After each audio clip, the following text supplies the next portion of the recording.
అదే మేము చిన్నప్పుడు ఎరైజర్ అయిపోతే ఎరైజర్ కాదు మేము రబ్బర్ అంటాం. అదైపోతే ఏం లేదు, జస్ట్ వేడి పాలల్లో పెన్సిల్ తొక్కు వేసి రాత్రంతా ఉంచితే చాలు, పొద్దున్నే లేచేసరికి రబ్బర్ వచ్చేస్తుంది. అది కూడా మామూలు ఎరైజర్ కాదు, నటరాజు వారి ఎరైజర్. ఆ రోజుల్లో డెడికేషన్ అలా ఉండేది. ఎన్ని పాలు వేస్ట్ అయినా ఎరైజర్ మాత్రం వచ్చేది కాదు. పెన్నుకైతే క్యాప్ నమిలేస్తాం, ఇలాంటి పెన్సిల్స్ కైతే ఆ రేకుని కసా కొరికేస్తాం. ఏ మాట కా మాట గానీ అలా కొరుకుతుంటే చాలా సౌకర్యంగా ఉంటుంది మాస్టారు. రైలు పట్టాల మీద బిళ్లలు పెట్టి రైలు దాని మీద నుంచి వెళితే చాలు, అది అయస్కాంతం మ్యాగ్నెట్ లాగా అయిపోతుందని అనేవారు. పాపం ఇప్పటిదాకా ఎన్ని రూపాయలు పోగొట్టుకున్నారో. క్లాసులో టీచర్ లెసన్ చెప్తుంటే లాస్ట్ బెంచ్ లో కూర్చొని బుక్ క్రికెట్ ఎంతమంది ఆడారు? బుక్ క్రికెట్ చాలా ఈజీ. బుక్ ఓపెన్ చేయడం, పేజ్ నంబర్ చివరిలో ఎంత ఉందో అన్ని రన్స్ అనమాట. 0 వస్తే అవుట్. మేమైతే తెగాడేవాళ్ళం. పన్ను ఉడితే ఎక్కడ పడితే అక్కడ పడేయకండి, ఇంటి దగ్గర పూడ్చి పెడితే డబ్బులు చెట్లు మొలుస్తాయి. జోక్ కాదు, నిజంగా ఆ రోజుల్లో చెప్పేవాళ్ళు.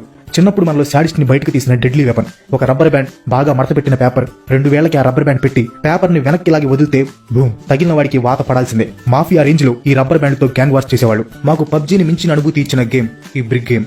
ఇంకా ఎంతమందికి గుర్తుంది? ఇండోర్ గేమ్ అవుతుంది, అదే రాముడు సీత. అందరూ రౌండ్ గా కూర్చొని చీటీలు వేస్తారు. అందరూ ఒక్కో చీటీ తీసుకోవాలి. రాముడు వచ్చిన వారు సీతని కనిపెట్టాలి. ఇక్కడ చూడాలి ఒక్కొక్క ఆస్కార్ లెవెల్ పర్ఫార్మెన్స్. రాముడిని కన్ఫ్యూజ్ చేయడానికి వాళ్ళ యాక్టింగ్ చూడాలి, పడిపోతాం. క్లాస్ లో బెంచ్ల మీద time pass game pen battle. అబ్బో చాలా ఉత్కంఠంగా సాగుతుంది ఈ ఆట.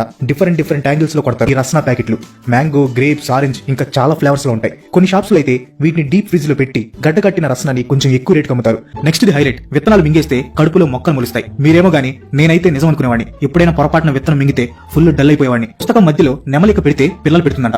మీలో చాలా మంది చిన్నప్పుడు పుస్తకంలో నెమలికలు పెట్టుకుని ఉంటారు, ముఖ్యంగా అమ్మాయిలు. ఇంకా కామెడీ ఏంటంటే ఆ నెమలికలకి ఆహారం అని ఏదో ఆకులు కూడా వేసేవాళ్ళు. ఆ రోజుల్లో ఆ కథలు చూడాలి. బూమ్ బూమ్ షకలక ఎంతమంది ఆడారు ఇది. లిమ్కా మూతని 2 రాళ్ల మీద పెట్టి కింద క్యాండిల్ తో వేడి చేస్తారు. మూతలో క్యాండిల్ ముక్కలు వేసి బాగా కరిగిస్తారు.